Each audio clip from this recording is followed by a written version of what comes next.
Hi ಸ್ನೇಹಿತರೆ, ನಮಸ್ಕಾರ. Welcome back to Rudresh Reddy channel. Hope you all are fantastic. ಸ್ನೇಹಿತರೆ, ಇವತ್ತಿನ ಈ ಒಂದು ವಿಡಿಯೋದಲ್ಲಿ ಶಾರ್ಟ್ ಆ್ಯಂಡ್ ಸ್ವೀಟಾಗಿ ಒಂದು ಇಂಪಾರ್ಟೆಂಟ್ ಟಾಪಿಕನ್ನು ಡಿಸ್ಕಸ್ ಮಾಡೋಣ. ಅದೇನಂತ ನೋಡ್ತಾ ಹೋದರೆ, ಹಲವಾರು ಬಾರಿ ಎಕ್ಸಾಮಲ್ಲಿ ರಿಪೀಟ್ ಆಗಿರ್ತಕ್ಕಂಥ ಪ್ರಶ್ನೆ, ಬಿಸೈಡನ್ನು ಯಾವಾಗ ಬಳಕೆ ಮಾಡಬೇಕು, ಬಿಸೈಡ್ಸನ್ನು ಯಾವಾಗ ಬಳಕೆ ಮಾಡಬೇಕು, ಇವುಗಳ ಎಕ್ಸಾಕ್ಟ್ ಮೀನಿಂಗನ್ನು ನಾವು ಅರ್ಥ ಮಾಡ್ಕೋಬೇಕಾಗ್ತದೆ. So that we can easily get 1 mark.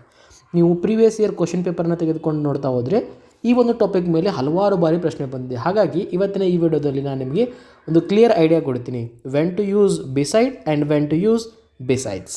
ಸರಿನಾ? ಮೊದಲೇ ಪದ ಬಿಸೈಡ್. ಬಿಸೈಡ್ ಅಂದರೆ ಏನು? ನೆಕ್ಸ್ಟ್ ಟು ಅಥವಾ ಬೈ ದ ಸೈಡ್ ಆಫ್. ಕನ್ನಡದಲ್ಲಿ ನೀವು ಪಕ್ಕದಲ್ಲಿ ಅಂತ ಅರ್ಥ ಮಾಡ್ಕೋಬೇಕು, ರೈಟ್? ಪಕ್ಕದಲ್ಲಿ. ಇಂಗ್ಲೀಷ್ನಲ್ಲಿ ನೆಕ್ಸ್ಟ್ ಟು ಅಥವಾ by the side of. Beside, by the side, ಈ ಥರ ನೆನ್ಪಿಟ್ಕೊಳ್ಳಿ. ಒಂದು ಎಕ್ಸಾಂಪಲ್ ಕೊಡ್ತಾ ಹೋಗ್ತೀನಿ ನೋಡಿ. ಇಲ್ಲಿ I am standing beside this chair. ನಿಮ್ಮ ಎಕ್ಸಾಮಲ್ಲಿ ಏನು ಮಾಡ್ತಾರೆ, I am standing dash this chair ಅಂತ ಬರ್ತದೆ. ಸೊ ಕೆಳಗಡೆ ಆಪ್ಷನ್ ಕೊಟ್ಟಿರ್ತಾರೆ, ಬಿಸೈಡ್, ಬಿಸೈಡ್ಸ್, ಬೋತ್ ಅಥವಾ ನನ್ ಅಂತ ಹೇಳಿ. ಸೊ ಇವಾಗ ನೋಡ್ತಾ ಹೋಗಿ ಅರ್ಥವನ್ನು, ಐ ಆಮ್ ಸ್ಟ್ಯಾಂಡಿಂಗ್, ನಾನು ನಿಂತುಕೊಂಡಿದ್ದೇನೆ, ಡ್ಯಾಶ್ ದಿಸ್ ಚೇರ್, ಚೇರ್ನ ಪಕ್ಕದಲ್ಲಿ ಅಂತ ಹೇಳ್ತೀವಿ ನಾವು, ರೈಟ್? ಚೇರ್ನ ಪಕ್ಕದಲ್ಲಿ ನಿಂತುಕೊಂಡಿದ್ದೇನೆ. I am standing beside the chair means I am next to it, ಅಂದರೆ ಅದ್ರ ಪಕ್ಕದಲ್ಲಿ ಇದ್ದೀನಿ ಅಂತ ಅರ್ಥ ಕೊಡ್ತದೆ. ಸರಿನಾ? ಸೊ ಇನ್ನೊಂದು ಎಕ್ಸಾಂಪಲ್ ನೋಡಿ ಇಲ್ಲಿ, Riya sits beside her best friend. Riya sits beside her best friend. So Riya ಏನು ಮಾಡ್ತಾಳಂತ, ಅವಳ ಬೆಸ್ಟ್ ಫ್ರೆಂಡ್ ಪಕ್ಕದಲ್ಲಿ ಕೂತ್ಕೋತಾಳಂತ. ಬೆಸ್ಟ್ ಫ್ರೆಂಡ್ ಪಕ್ಕದಲ್ಲಿ. The school is beside the park. School ಎಲ್ಲೈತಪ್ಪ? ಪಾರ್ಕ್ನ ಪಕ್ಕದಲ್ಲಿ ಇದೆ. ಪಾರ್ಕ್ನ ಪಕ್ಕದಲ್ಲಿ ಇದೆ ಅನ್ನೋ ಅರ್ಥವನ್ನು ಕೊಡ್ತದೆ. ಸೊ ಬಿಸೈಡ್ ಅಂತ ಏನಾದರೂ ಎಕ್ಸಾಮಲ್ಲಿ ಬಂದರೆ ನಿಮ್ಮ ಮೈಂಡ್ಗೆ ಇಮ್ಮಿಡಿಯೇಟಾಗಿ ಪಕ್ಕದಲ್ಲಿ ಅಂತ ಬರಬೇಕು. ಸರಿನಾ? ಹಾಗಾದರೆ ಬಿಸೈಡ್ಸ್ ಯಾವಾಗ ಬರ್ತದೆ? ಬಿಸೈಡ್ಸ್ ಅಂದರೆ ಜೊತೆ ಜೊತೆಗೆ, ಜೊತೆ ಜೊತೆಗೆ ಅಂತಕ್ಕಂಥ ಅರ್ಥವನ್ನು ಕೊಡ್ತದೆ. ಅಥವಾ ಕೂಡ, ಅದ್ರ ಕೂಡ, ಇದ್ರ ಕೂಡ ಅಂತಾರಲ್ಲ, ಆ ಥರ. ಸೊ ಎಕ್ಸಾಕ್ಟ್ ಮೀನಿಂಗ್ ನೋಡಿ, ಇನ್ ಎಡಿಷನ್ ಟು. ಸೊ ಇಲ್ಲೊಂದಿಷ್ಟು ಗ್ರೂಪ್ ಆಫ್ ಮೆಂಬರ್ಸ್ ಇದ್ದಾರೆ ಅಂತ ಅಂದ್ಕೊಳ್ಳಿ. ಇವುಗಳ ಜೊತೆಗೆ ಅಂತ ಬಂದರೆ ಅಲ್ಲಿ ನಾವು ಇನ್ ಎಡಿಷನ್ ಟು ಅಥವಾ ಬಿಸೈಡ್ಸ್ ಅಂತ ಹೇಳ್ತೀವಿ. ಸೊ ಆಲ್ರೆಡಿ ಇದ್ದಿರ್ತಕ್ಕಂಥ ಗುಂಪಿದೊಂದು, ಅದರ ಜೊತೆಗೆ ಇದೊಂದು ಆ್ಯಡ್ ಆಯಿತು. ಮೊದಲಿಗೆ ಇಷ್ಟಿತ್ತು, ಅದ್ರ ಜೊತೆಗೆ ಇನ್ನೊಂದು ಬಂತು, ಆಲ್ಸೋ ಅಥವಾ ಎಕ್ಸ್ಟ್ರಾ ಅಂತ ಅರ್ಥ ಬರ್ತದೆ. ಸರಿನಾ? ಎಕ್ಸಾಂಪಲ್ ನೋಡಿದರೆ ನಿಮಗೆ ಇನ್ನೂ ಕ್ಲಿಯರ್ ಆಗ್ತದೆ. ನೋಡಿ ಇಲ್ಲಿ, besides this pen I have pencil too. ಏನು ಹಿಂಗಂದರೆ, ಪೆನ್ನಿನ ಜೊತೆ ಜೊತೆಗೆ ನನ್ನ ಹತ್ರ ಪೆನ್ಸಿಲ್ ಕೂಡ ಇದೆ, ರೈಟ್? ಪೆನ್ನಿನ ಜೊತೆ ಜೊತೆಗೆ ನನ್ನ ಹತ್ರ ಪೆನ್ಸಿಲ್ ಕೂಡ ಇದೆ means in addition to a pen I have a pencil.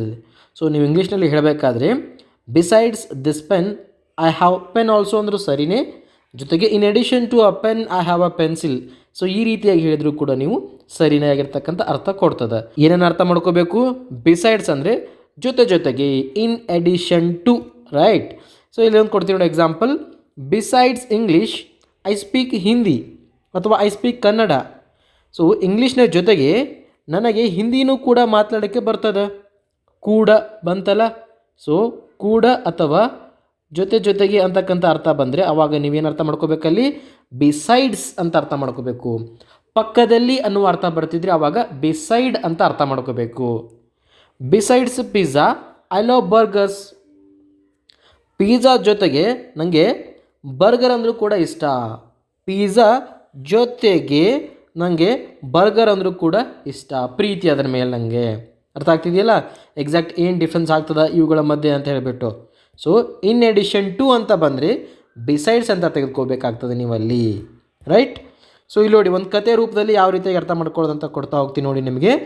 Rahul goes to a restaurant, he sits beside his friend and then he orders a burger. Besides the burger, he orders fries also. Right? So ಏನು ಹಿಂಗಂದರೆ, ರಾಹುಲನು ಒಂದು ರೆಸ್ಟೋರೆಂಟ್ಗೆ ಹೋಗಿದ್ದಂತೆ.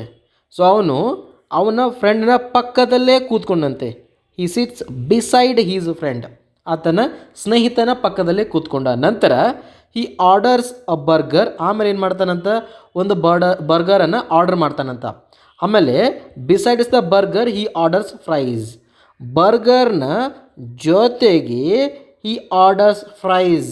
So ಇಲ್ಲೇನಾಗ್ತಾ ಇದೆ, ಒಬ್ಬ ವ್ಯಕ್ತಿ ಇದ್ದ ರಾಹುಲ್ ಅಂತ, ಅವನು ರೆಸ್ಟೋರೆಂಟ್ಗೆ ಹೋದ. ಫಸ್ಟ್ ಅವನೇನು ಮಾಡ್ತಾನೆ, ಅವನ ಸ್ನೇಹಿತನ ಪಕ್ಕದಲ್ಲಿ ಕೂತ್ಕೋತಾನೆ. ಆಮೇಲೆ ಬರ್ಗರನ್ನು ಆರ್ಡರ್ ಮಾಡ್ತಾನೆ, ಬರ್ಗರ್ ಜೊತೆಗೆ ಮತ್ತೊಂದು ತಿನಿಸನ್ನು ಕೂಡ ಆರ್ಡರ್ ಮಾಡ್ತಾನೆ. ಸೊ ಗೊತ್ತಾಯ್ತಲ್ಲ, ಯಾವಾಗ ಬಿಸೈಡ್, ಯಾವಾಗ ಬಿಸೈಡ್ಸ್, ಇಲ್ಲಿ ಅವನ ಪಕ್ಕದಲ್ಲಿ ಕೂತ್ಕೊಂಡ, ಅದಕ್ಕೆ ನಾವು ಬಿಸೈಡ್ ಅಂತ ಹೇಳಿದ್ದೀವಿ. ಇಲ್ಲೇನು ಮಾಡ್ತಾ ಇದ್ದಾನೆ, ಬರ್ಗರ್ನ ಜೊತೆಗೆ ಮತ್ತೊಂದು ತಿಂಡಿಯನ್ನು ಆರ್ಡರ್ ಮಾಡ್ದೆ, ಅದಕ್ಕೋಸ್ಕರ ನಾವಿಲ್ಲಿ ಬಿಸೈಡ್ಸನ್ನು ಬಳಸ್ಕೋಬೇಕಾಗ್ತದೆ. ಸಪೋಸ್ ನೀವು beside the burger he orders fries ಅಂದರೆ ಏನಾಗ್ತದೆ, ಬರ್ಗರ್ನ ಪಕ್ಕದಲ್ಲಿ ಅವನು ಮತ್ತೊಂದನ್ನು ಆರ್ಡರ್ ಮಾಡಿದ ಅಂತ ಹೇಳಲ್ಲ ನಾವು, ಬರ್ಗರ್ನ ಜೊತೆಗೆ ಆರ್ಡರ್ ಮಾಡಿದ ಅಂತ ಹೇಳಬೇಕಾಗ್ತದೆ. ಪಕ್ಕದಲ್ಲಿ ಅಂತ ಬಳಸೋಕ್ಕಾಗಲ್ಲ, ಪಕ್ಕದಲ್ಲಿ ಅಂದರೆ ಒಂದು ರೀತಿಯಾಗಿ ನಿಮಗೆ ಪೊಸಿಷನನ್ನು ಹೇಳ್ತಕ್ಕಂಥದ್ದು ಅದು, ರೈಟ್, ಪೊಸಿಷನ್. ಸೊ ಬಿಸೈಡ್ ಅಂತ ಬಂದರೆ ಇಟ್ಸ್ ಲೈಕ್ ಅ ಪೊಸಿಷನ್, ಸ್ಥಳವನ್ನು ಹೇಳ್ತಕ್ಕಂಥದ್ದು, ರೈಟ್. ಇವಾಗ ಬಿಸೈಡ್ಸ್ ಅಂತ ಬಂದಾಗ ಇದು ಇನ್ ಎಡಿಷನ್ ಟು ಅನ್ನೋ ಪದ ನೆನಪಿಟ್ಕೊಳ್ಳಿ, ನಿಮಗೆ ಇಂಗ್ಲೀಷ್ನಲ್ಲಿ ಬೇಕಂದರೆ ಇನ್ ಎಡಿಷನ್ ಟು, ಹಾಗೆ ಬಿಸೈಡ್ ಅಂತ ಬಂದರೆ ಪೊಸಿಷನ್. ಸೊ ಈ ಒಂದು ಸ್ಕ್ರೀನ್ ಮೇಲೆ ನಿಮಗೆ ಕೆಲವೊಂದಿಷ್ಟು ಎಕ್ಸಾಂಪಲ್ಸ್ಗಳಿದ್ದಾವೆ. ಎಕ್ಸಾಕ್ಟ್ ಯಾವ ಪದದ ಬಳಕೆ ಆಗ್ತದೆ ಅಂತ ನೀವು ಕಮೆಂಟ್ ಸೆಕ್ಷನಲ್ಲಿ ತಿಳಿಸ್ತಾ ಹೋಗಿ. I sat dash my brother ಒಂದನೇದ್ದು, ಸೆಕೆಂಡ್ನೇದ್ದು dash apples I bought bananas ಎರಡು, my dog sleeps dash me ಮೂರು, and finally dash cricket I love football.